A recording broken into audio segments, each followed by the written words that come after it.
جن کی وجہ سے ان کی شاعری کو شہرت ملک کے مختلف حصوں میں پھیل گئی۔ وہ دوبارہ دلی بھی آئے اور دوسری بار میں اپنا اردو دیوان بھی ساتھ لائے۔ ولی نے غزل میں تصوف کے موضوعات اور عشقیہ مضامین کو نہایت خوبصورتی کے ساتھ بیان کیا۔ ان کی زبان قدیم اردو تکنی ہوتے ہوئے بھی مشکل نہیں معلوم ہوتی، بلکہ انہوں نے اس کو بالکل آسان لفظوں میں بیان کیا ہے۔ ولی کے آنے سے پہلے یعنی کہ ولی کے شاعری کرنے سے پہلے دکن میں مصنفی کی صنف یعنی کہ مصنفی کا پرکار زیادہ مضبوط تھی۔ ولی نے غزل کو اولیت دی اور اس طرح دکن کے شعراء ادب میں غزل کو ایک ممتاز درجہ دیا گیا۔ یوں تو ان سے پہلے بھی دکن میں غزلیں کہی جاتی رہیں، لیکن انہوں نے غزل کو جس خوبصورتی اور جس طرز اظہار سے آشنا کیا وہ انہی کا حصہ ہے۔ اب بچوں، غزل کو پڑھنے سے پہلے الفاظ معنی جاننے نہایت ضروری ہیں، کیونکہ ایگزام میں 3-4 الفاظ معنی آپ سے ضرور پوچھے جائیں گے۔ تو سے کہتے ہیں سے کو، سرشار کا مطلب ہوتا ہے مست، بے خود کا مطلب ہوتا ہے بے خبر، دو رنگی یعنی کہ دو روئی مقاری۔ سو کہتے ہیں سے سرویرانہ یعنی کہ سرف کا خوبصورت درخت، مراد قامت یا معشوق، کبھو یعنی کہ کبھی، تقصیر کہتے ہیں قابو میں کرنا،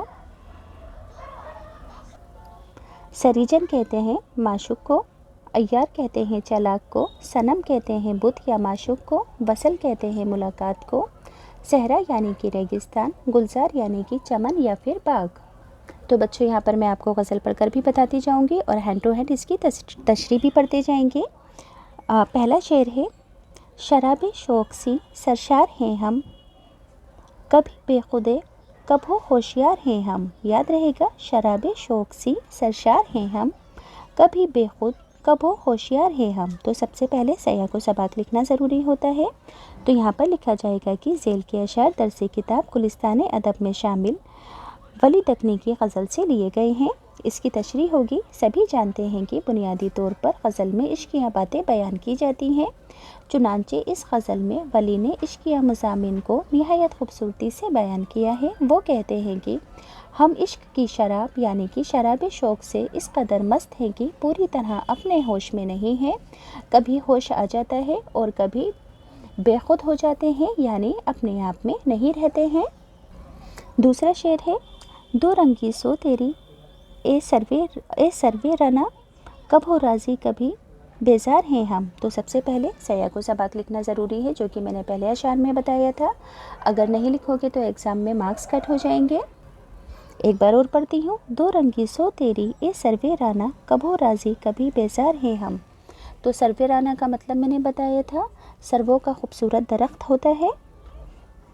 تو ولی کہتے ہیں کہ اے خوش قامت یعنی کہ سروے رانا محبوب، تو کبھی ایک حال میں نہیں رہتا، کبھی کچھ تیری اس دو رنگی سے ہمارا یہ حال ہے کہ اگر تو محبت بھری نظر سے دیکھتا ہے تو ہم خوش ہو جاتے ہیں کہ ہمارا محبوب ہم سے راضی ہے، اور جب تو ہماری طرف توجہ نہیں دیتا تو ہم اپنے آپ سے ہی بیزار ہو جاتے ہیں کہ پتہ نہیں ہمارا محبوب ہم سے کیوں خفا ہے، کیوں ناراض ہے۔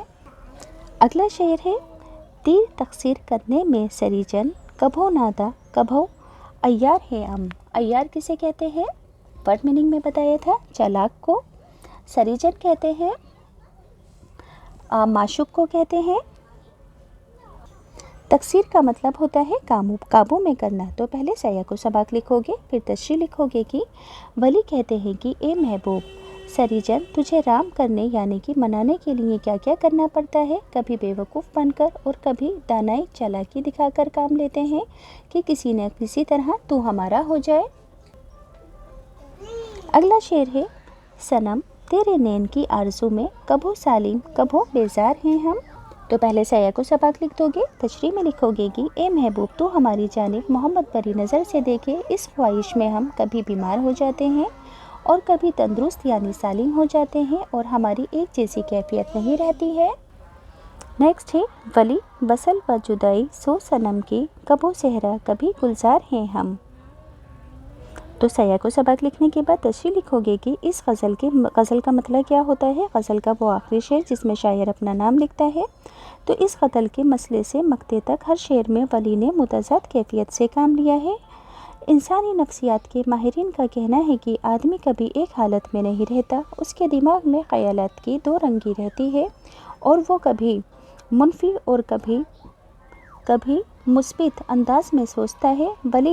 ولی نے اس مقطع میں کچھ ایسی ہی کیفیت بیان کی ہے۔ وہ کہتے ہیں کہ اے محبوب، جب خیال آتا ہے کہ اب مجھ سے ملاقات وصل ہوگی تو کسی گلزار کی طرح باغ کی طرح میں کھل جاتا ہوں، اور جب جدائی کا خیال آتا ہے تو پھر وہی گلزار صحرا یعنی کہ ریگستان بن جاتا ہے۔ اب اس چیپٹر کے ٹیکسٹ بک کے کوشچن آنسر ہیں۔ دکنی اردو زبان کی ہی ایک شکل ہے۔ دکنی اردو زبان کی ہی دکنی یعنی کہ ایک لینگویج ہے، اور کہا گیا ہے کہ یہ اردو زبان کی ہی ایک شکل ہے یا کوئی دوسری زبان ہے۔ تو دکنی اردو زبان کی قدیم یعنی کہ پرانی شکل ہے، یہ کوئی علیحدہ زبان نہیں ہے جس کا چلن دکن یعنی کہ جنوب میں تھا۔ زبانوں کے ماہرین کا کہنا ہے کہ بہت پہلے شمالی ہند میں اس سے ملتی جلتی زبانیں بولی جاتی تھیں۔ وقت کے ساتھ ساتھ زبان میں تبدیلی آتی گئی اور آج دکنی اور شمالی ہند کی اردو میں اچھا خاصا فرق ہے۔ اس لیے بعض لوگوں کا یہ گمان ہوتا ہے کہ دکنی علیحدہ اور دوسری زبان ہے، پر اصل میں یہ اردو سے ہی نکلی ہے۔ دکن میں غزل سے پہلے کون سی صفت سخن کو مقبولیت حاصل تھی؟ صفت سخن یعنی کہ شاعری کو۔ تو دکن میں غزل سے پہلے مثنوی زیادہ مقبول تھی۔ ولی نے مثنوی کی بجائے غزل پر توجہ دی اور اس طرح دکن میں غزل کو ایک ممتاز درجہ ملا۔ بے خود، ہوشیار، راضی، بیزار، نادان اور عیار جیسے الفاظ کے استعمال سے اشعار میں کون سی صفت یعنی کہ کون سی خاصیت پیدا کی گئی ہے؟ سوال میں درج بالا الفاظ معنی کے اعتبار سے ایک دوسرے کی ضد ہیں یعنی کہ اپوزٹ ہے، اس لیے ان کے استعمال سے شعر میں صنعت التضاد پیدا ہوتی ہے۔ عملی کام ہے۔ اس غزل میں جو متضاد الفاظ استعمال ہوئے ہیں ان کی فہرست جیسے کہ بے خود، ہوشیار، راضی، بیزار، نادان، عیار، سالم، بیمار، وصل، جدائی، صحرا، گلزار۔ غزل کے مقطع کا مفہوم یعنی کہ مطلب۔ تو اس مقطع کا مفہوم یہ ہے کہ شاعر کے لیے محبوب کی ملاقات وصل گلزار یعنی کہ باغ کی طرح ہے، اور اس کی جدائی ملاقات نہ ہونا، محبوب کا پاس نہ ہونا، ایک صحرا یا ریگستان کی طرح ہے۔ تو بچوں یہاں سے یہ چیپٹر میں نے کمپلیٹ کر دیا ہے۔ اب نیکسٹ چیپٹر ہے، ان کی دوسری غزل ہے، سبق نمبر 11۔ تو سبھی بچے چینل کو ضرور سبسکرائب کریں گے اور ویڈیو کو لائک کریں گے۔